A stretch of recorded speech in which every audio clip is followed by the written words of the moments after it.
Most people assume that rap beef is just about music, diss tracks, and a few headlines in magazines. But in the case of 50 Cent, the reality is far more intense, far more calculated, and far more personal. The video opens by immediately positioning viewers at the center of a storm, revealing that this is not just another celebrity feud or flashy media scandal. It's a story that has been brewing for decades, involving some of the biggest names in hip-hop. The kind of story that blends music, business, family, and raw personal vendettas into a narrative so gripping that you can't look away. Right from the first moment, the narrator sets the stakes. Sean Diddy Combs, known to the world as P. Diddy or Puff Daddy, is at the center of one of the most dramatic ongoing conflicts in the music industry. The narrator describes Diddy as a man whose reputation was once spotless, a mogul whose influence seemed untouchable, and someone who wielded immense power over the entertainment scene. Yet, the story quickly pivots to the idea that even someone of Diddy's stature is not immune to scrutiny, especially when facing an adversary like 50 Cent, a man whose career and public persona are defined by the relentless pursuit of truth, revenge, and dominance in every sphere he enters. As the narrator unfolds the opening moments, viewers are given a sense of immediate urgency and drama. The language is designed to evoke curiosity and tension, using phrases that hint at danger, scandal, and high stakes without revealing the full story. The narrator emphasizes that this feud is more than personal. It's a clash that has affected entire careers, shaped public perceptions, and rewritten parts of hip-hop history. The hook also subtly foreshadows the unfolding events of the video, alluding to controversies, lawsuits, documentaries, and public call-outs that will be discussed in detail later. By framing the story in this way, the narrator ensures viewers are instantly invested in the outcome. The opening makes it clear that this is a story with multiple layers. There is the obvious conflict between two iconic figures, but beneath the surface lies decades of ambition, betrayal, and calculated strategy. The narrator uses deliberate pacing, pausing at critical moments to emphasize names, dates, and actions, creating a rhythm that builds suspense and holds attention. Viewers are encouraged to ask themselves questions right from the start. What exactly did 50 Cent do? How has Diddy responded? Why does this matter to the culture of hip-hop? The introduction works as a promise. By the end of this video, you'll understand the true extent of the rivalry, see how each action impacted both their careers, and witness the extraordinary measures 50 Cent has taken to ensure his perspective is seen and believed. The narrator's tone throughout is measured, serious, yet charged with subtle energy, enough to convey urgency without becoming over the top or sensationalized. In doing so, it mirrors the high-stakes world of the story itself, one where public perception is as important as street credibility, where business moves can become personal attacks, and where decades of history can explode into a single viral moment. By the end of point one, viewers are not only hooked, they are primed for the story's unfolding drama. They understand that this is more than a feud. It's a calculated game of power, influence, and reputation, with 50 Cent as the narrator's lens through which the audience will see every move, every conflict, and every revelation in the saga that has defined both artists' lives for over 20 years.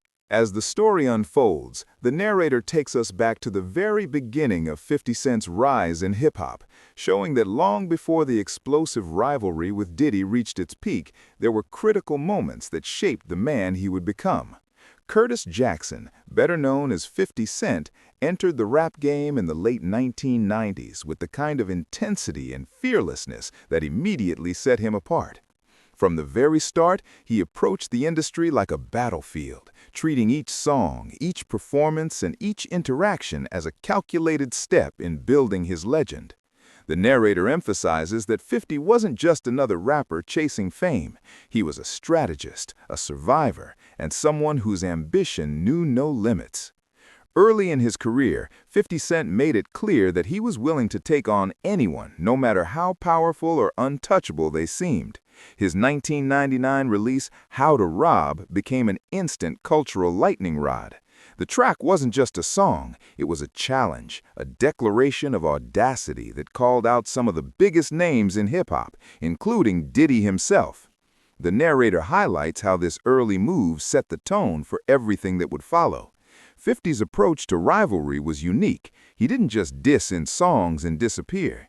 He turned music into a medium of confrontation, mixing artistry with personal accountability and public spectacle.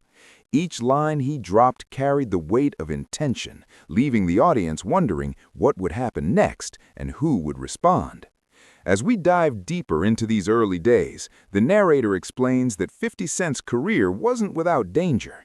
In the year 2000, Curtis faced one of the most harrowing moments imaginable when he was shot 9 times in a violent attack that could have ended his life. This incident became a defining turning point, transforming him from a talented young rapper into a symbol of survival, resilience, and raw authenticity. The narrator paints the scene vividly, explaining how the experience left a permanent mark on 50, not just physically, but emotionally and mentally, shaping his persona and giving him the grit that fans and rivals alike would soon recognize.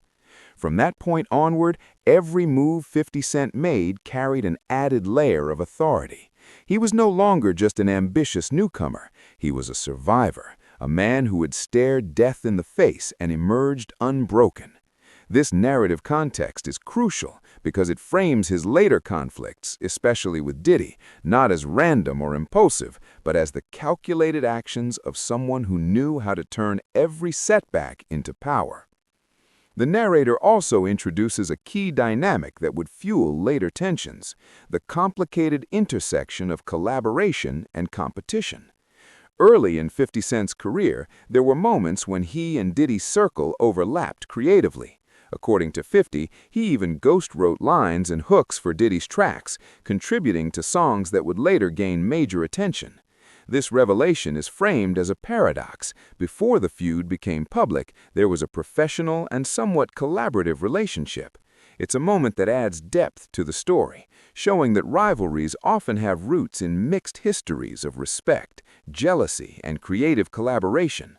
The narrator explains that these early intersections highlight a recurring pattern in 50's approach.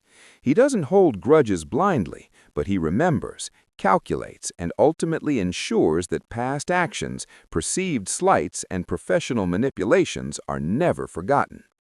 As the video recounts these beginnings, it also contextualizes the larger environment of the hip-hop world at the time.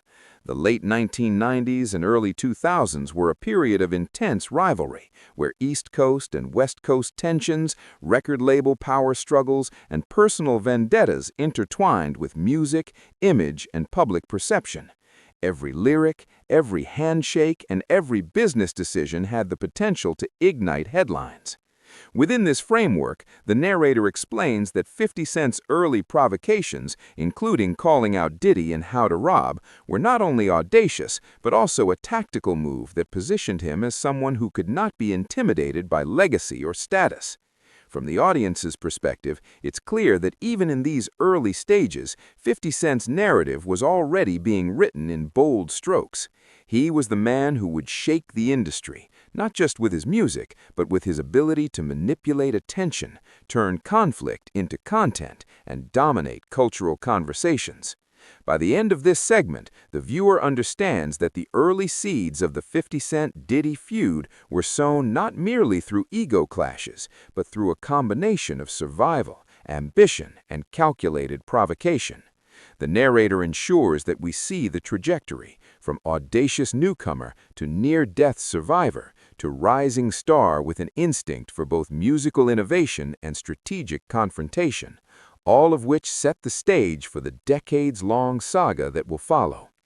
Every interview clip, every lyric reference and anecdote in this section is carefully framed to show that 50 Cent's story is one of deliberate escalation, building tension over time, and creating the narrative that eventually leads to one of hip-hop's most explosive rivalries.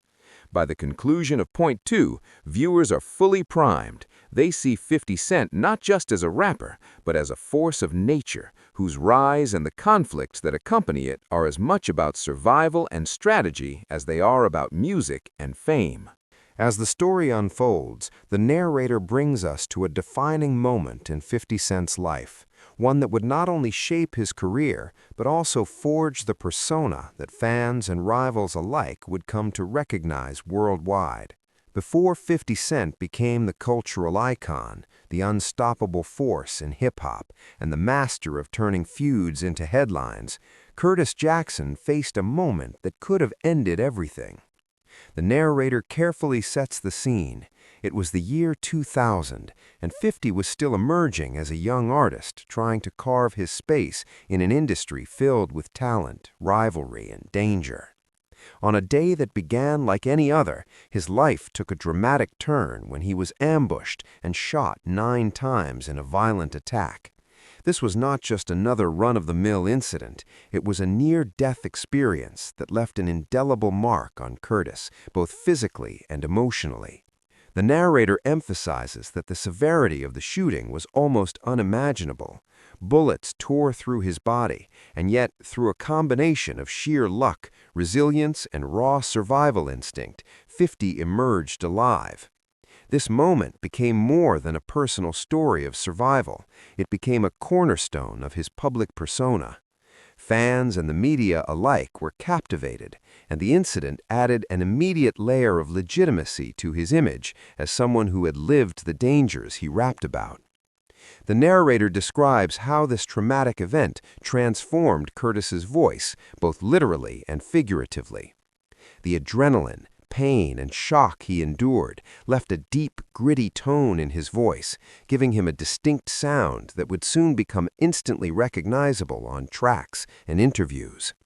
It was a voice that carried the weight of experience, danger, and authenticity, a voice that could command attention, whether he was delivering a verse, an interview, or a public statement. Beyond the physical and vocal changes, the shooting profoundly impacted his mindset and his approach to both life and music. Curtis Jackson wasn't just surviving anymore. He was redefining what it meant to thrive in an industry that demanded toughness, cunning, and vision. The narrator underscores that this near-death experience transformed 50 Cent from a rising rapper into a symbol of resilience. He wasn't just chasing fame, he was embodying the concept of overcoming impossible odds. Every move he made afterward, from performing to business dealings, carried the weight of someone who had stared death in the face and refused to be broken. As the narration continues, the video explores how this event became a turning point for 50 Cent's career trajectory. Before the shooting, he was known in New York circles, respected but still relatively limited in reach. Afterward, the world began to notice him in a way that went beyond his music. He became a figure whose personal story was as compelling as his art, someone whose life experiences lent a raw authenticity to every lyric and public appearance. The narrator also ties this moment to the burgeoning feud with Diddy, noting that 50 Cent's survival imbued him with a fearless edge. He no longer just confronted rivals in his music, he approached conflicts with a strategic intensity that made him a force to be reckoned with. The shooting, in a sense, accelerated his evolution from ambitious newcomer to a calculated high-stakes player who could navigate both the artistic and business worlds of hip-hop with confidence. The narrative emphasizes how this experience elevated his credibility. In an industry where authenticity is currency, surviving 9 bullets gave 50 Cent an undeniable aura. Fans didn't just hear his lyrics, they believed them, because they knew he had lived through life-threatening circumstances and emerged stronger. This credibility also set the stage for future interactions with figures like Diddy, who, despite his own power and influence, would face a version of 50 Cent shaped by survival, determination, and a relentless drive for respect. By the end of this point, viewers understand that the shooting wasn't just a biographical footnote, it was a catalyst. It propelled Curtis Jackson into a new realm of cultural significance, where his music, feuds, and business ventures were all amplified by the fact that he had already defied death. The narrator leaves the audience with the impression that every subsequent move by 50 Cent, from his lyrical battles to his strategic business decisions, carries the weight of a man who has seen the darkest side of life and refuses to be underestimated. This segment solidifies 50 Cent's transformation, making it clear why his feuds, his rise in hip-hop, and his influence on the culture would become legendary. He wasn't just a rapper, he was a survivor, a strategist, and a living embodiment of resilience and street-smart intelligence. The narrator opens this section by shifting the focus from survival to confrontation, explaining that after rebuilding himself, 50 Cent didn't return to the industry quietly.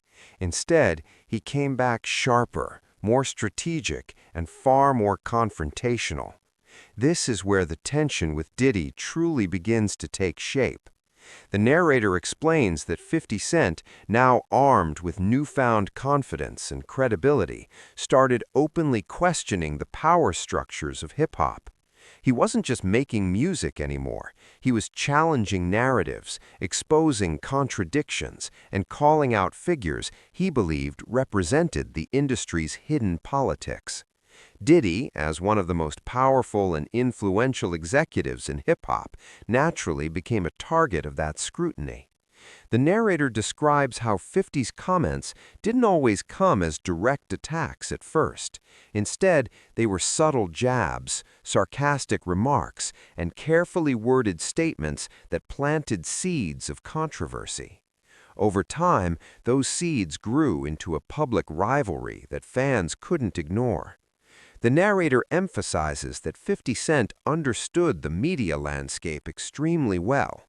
Every comment, every interview moment, and every lyric was calculated to spark conversation and keep his name circulating. By mentioning Diddy, even indirectly, he was pulling one of the biggest figures in the industry into his orbit. The narrator explains that this wasn't accidental, it was a power move.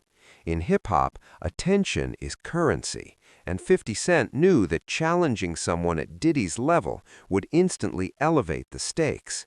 As the tension builds, the narrator points out how the industry began to take sides, with fans analyzing every word and gesture for hidden meaning. What started as commentary soon felt personal, and the audience could sense that this feud wasn't just about music, it was about influence, respect, and who truly controlled the narrative of hip-hop. By the end of this section, the narrator makes it clear that this was only the beginning. The first shots had been fired, not with violence, but with words, and the stage was now set for a long, calculated war played out through interviews, public perception, and relentless psychological pressure. The narrator continues by explaining that as the tension simmered publicly, the real conflict was unfolding behind the scenes, where power mattered more than words. This part of the story shifts away from microphones and interviews and into boardrooms, contracts, and unspoken alliances. The narrator describes how 50 Cent began paying close attention to how deals were structured in the industry, especially the ones tied to Bad Boy Records. From his perspective, Diddy wasn't just an artist or executive, he was a gatekeeper, someone who controlled access, money, and momentum. The narrator explains that 50 had always been vocal about artists being exploited, and he often pointed to deals from the Bad Boy era as examples of how talent could be used and discarded. While Diddy publicly maintained a polished image of success and loyalty, 50 Cent suggested that there was another side to the story, one filled with quiet betrayals and broken promises. The narrator highlights how 50 began referencing situations involving artists like Mace, hinting that their departures weren't as clean or voluntary as they appeared. These weren't loud accusations, but they were effective because they made people question the official narrative. The narrator emphasizes that this approach was deliberate. By focusing on business practices instead of personal attacks, 50 positioned himself as someone exposing the system rather than simply beefing for attention. Meanwhile, Diddy largely stayed silent, which only fueled speculation. The narrator explains that in hip-hop, silence can be interpreted as strength or guilt, and fans were left to decide which applied here. As this section closes, the narrator makes it clear that the feud had evolved. It was no longer just about rivalry or ego. It had become a battle over legacy, ethics, and control, with each move shaping how history would remember both men. The narrator shifts the tone again, explaining that once the business tension was out in the open, the conflict inevitably made its way back into the music. This is where 50 Cent was most comfortable, and where he had always been the most dangerous. The narrator describes how instead of launching one obvious explosive diss, 50 chose a more effective strategy: subtle shots layered into verses, hooks, and public appearances. These weren't random lines thrown in for shock value. Each one was placed with intent, designed to sound casual while still landing hard for anyone paying attention. The narrator explains that fans quickly picked up on these moments, replaying tracks and interviews to catch the references. Every raised eyebrow, every sarcastic laugh, and every offhand comment became part of the narrative. Diddy, known for his polished public image, suddenly found himself in an uncomfortable position. Responding directly would mean acknowledging the accusations, but staying silent allowed the jokes and insults to spread unchecked. The narrator emphasizes how 50 Cent thrived in this space, using humor as a weapon. Instead of anger, he leaned into mockery, turning the feud into entertainment and slowly shifting public perception. What made this phase especially damaging was that it happened in front of an audience that loved drama. The narrator explains that humiliation in hip-hop doesn't always come from aggression. It comes from making your opponent look untouchable one moment and ridiculous the next. By the end of this section, the narrator makes it clear that the feud had reached a new level. It wasn't just a rivalry anymore. It was a public spectacle, with 50 Cent controlling the tempo and Diddy being forced to react, even when he said nothing at all. The narrator deepens the tension in this section, explaining that there comes a moment in every long-running rivalry when subtlety no longer works. For 50 Cent and Diddy, that moment arrived when jokes, lyrics, and business criticism started bleeding into something far more dangerous: real-world consequences. The narrator describes how the energy around the feud changed. What once felt like calculated entertainment began to carry a heavier, more aggressive tone. Industry insiders started whispering about confrontations behind closed doors, tense encounters at events, and the unspoken rule that certain names shouldn't be mentioned in the same room. The narrator makes it clear that this wasn't about violence in a literal sense, but about influence and pressure. In hip-hop, wars are often fought by cutting off opportunities, shifting alliances, and quietly turning people against one another. The narrator explains that 50 Cent was well aware of this and leaned into it, openly challenging the idea that power could only flow in one direction. He used his growing platform to question who really benefited from the industry's hierarchy. Every statement he made felt sharper now, less playful and more confrontational. Diddy's camp, on the other hand, began moving with caution, choosing silence and strategic distance over public engagement. The narrator explains that this silence only intensified the perception that something serious was happening beneath the surface. Fans no longer saw the feud as entertainment alone. They sensed stakes. Careers, reputations, and long-standing relationships were being tested. By the end of this section, the narrator frames the conflict as a Cold War, one fought without official declarations, where every move mattered and every misstep could shift the balance of power permanently. Here, the narrator slows the pace slightly, explaining that once a feud reaches a certain level, it stops being contained within music or business and begins spilling into personal territory. This is the point where boundaries that were once respected start to disappear. The narrator describes how 50 Cent's public persona has always blurred the line between entertainment and reality, and in this phase of the conflict, that line became even thinner. Personal issues that had nothing to do with the industry suddenly became part of the public conversation. The narrator explains that family, especially children, are usually off-limits in hip-hop feuds, but when ego and pride take over, those unwritten rules can be ignored. As tensions rose, comments and reactions began pulling private matters into the spotlight, forcing both sides to confront how far the rivalry had gone. The narrator emphasizes that this wasn't just about attacking an opponent anymore. It was about asserting dominance and showing a lack of fear. For 50 Cent, confronting uncomfortable topics publicly had always been a way to control the narrative before anyone else could. By speaking first and speaking loudly, he stripped situations of their power to hurt him privately. The narrator also points out how this strategy can come at a cost. Once family becomes part of the feud, public opinion becomes more divided. Some fans admired the raw honesty, while others questioned whether the conflict had gone too far. Meanwhile, Diddy's response, or lack of one, continued to shape how the story was told. The narrator closes this section by making it clear that this stage of the feud marked a turning point.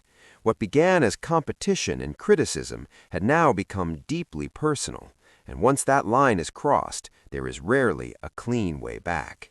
The narrator re-energizes the story here, explaining that while the feud had grown emotional and personal, the true battleground was always money. This is where 50 Cent began to separate himself completely, not just as an artist, but as a businessman who understood leverage better than most. The narrator describes how 50's approach to wealth was never about flashy displays alone. It was about ownership, timing, and control. As his ventures outside of music started to explode, the narrative around him changed. He was no longer seen as someone fighting the system. He was building one of his own. The narrator explains that this shift quietly altered the balance of the feud. While Diddy had long been associated with executive success, 50's rise in business felt more aggressive and more transparent. Every deal he made was talked about publicly, almost as if he wanted people to compare trajectories. The narrator emphasizes that this wasn't accidental. In hip-hop culture, financial dominance often speaks louder than diss tracks. By succeeding where others had struggled, 50 Cent was sending a message without saying a word. The audience could see it, and so could his rivals. The narrator frames this phase as a checkmate, not because the feud ended, but because the rules had changed. Power was no longer defined by legacy alone. It was being measured in influence, adaptability, and who could still control the conversation as the industry evolved. The narrator explains that by this stage, the balance of power no longer felt equal. Public perception around Diddy began to shift as old stories resurfaced and new accusations started circulating. What once looked untouchable now appeared fragile. The narrator describes how silence, which had previously protected Diddy's image, began working against him. Each unanswered question created space for speculation, and speculation quickly turned into suspicion. Meanwhile, 50 Cent didn't need to escalate. He simply observed, commented sparingly, and let events unfold. The narrator emphasizes that this moment wasn't about victory in a feud, but about timing. As pressure mounted from multiple directions, Diddy's reputation faced challenges it hadn't encountered before. signaling that the empire he built was no longer immune to scrutiny. The narrator explains that everything took a sharper turn when talk of a documentary entered the conversation. This wasn't just another interview cycle or social media moment. This was a long-form examination that promised to pull back the curtain. The narrator describes how the mere announcement of a project focused on Diddy's past immediately shifted the tone of the feud. Suddenly, it wasn't about jokes or rivalry anymore. It was about record-keeping and accountability. The narrator emphasizes that documentaries carry weight because they feel permanent, archived, and difficult to dismiss. For 50 Cent, being connected to such a project wasn't framed as revenge, but as positioning himself on the side of truth and transparency. As anticipation grew, so did tension, with the audience sensing that this chapter would redefine how the story was remembered. The narrator explains that once details from the documentary began circulating, the conversation changed almost overnight. What had once been speculation now felt heavier, grounded in testimonies and long-suppressed narratives. The narrator describes how viewers were confronted with claims that reframed familiar success stories into something far more unsettling. Moments that were once celebrated were now questioned, and past silence took on new meaning. Public opinion began to fracture as audiences struggled to separate legacy from accountability. The narrator emphasizes that this was the point where the feud stopped feeling personal and started feeling historical. 50 Cent no longer needed to comment aggressively. The information spoke for itself. As reactions poured in, it became clear that the story was no longer controlled by either side, but by how the public chose to interpret what was being revealed. The narrator explains that as the situation grew heavier, 50 Cent returned to a tool he had mastered better than anyone else: public trolling. But this time, it wasn't just for laughs. The narrator describes how humor became a pressure valve, a way to keep attention locked while the weight of the allegations sank in. Every post, every caption, and every reaction was carefully timed to ride the wave of public conversation without overpowering it. Instead of arguing facts, 50 leaned into irony, letting sarcasm highlight the absurdity of the moment. The narrator emphasizes that trolling, in this context, wasn't childish, it was strategic. It kept the story alive, ensured no one forgot what was happening, and subtly reinforced who was controlling the narrative while the other side remained largely silent. The narrator explains that the feud took a deeply personal turn when 50 Cent's focus shifted from business and music to family matters. The story highlights Daphne Joy, 50's ex-girlfriend and mother of his youngest son, Sire Jackson, whose involvement with Diddy reignited the rivalry on an entirely new level. The narrator describes how the public revelation of Daphne spending time with Diddy transformed what was already a tense feud into a highly personal conflict, one that blurred the lines between private life and public spectacle. Every social media post, comment, and viral image became ammunition. The narrator emphasizes that this phase showed 50 Cent's approach. He didn't just fight for reputation, he defended his family and used the public stage to expose behaviors he considered manipulative. Fans watching the saga began to see the feud not just as entertainment, but as a real struggle with personal stakes that affected those closest to him, making every move feel immediate and consequential. The narrator explains that 50 Cent took the feud into legal territory, filing for full custody of his son, Sire Jackson. Accusations flew, Daphne Joy denied them, and the media covered every move. The courtroom became another stage for the ongoing drama, showing that the conflict had moved beyond music and business. It was now deeply personal, with family and legacy at the center. The narrator concludes that with the Netflix documentary, 50 Cent cemented his role as both storyteller and arbiter of truth. Diddy's public image was shattered, while 50 controlled the narrative, proving that when he targets someone, the feud doesn't fade, it evolves, dominates, and becomes part of cultural history. The story leaves viewers with a sense that 50 Cent's influence extends far beyond music, shaping perception itself.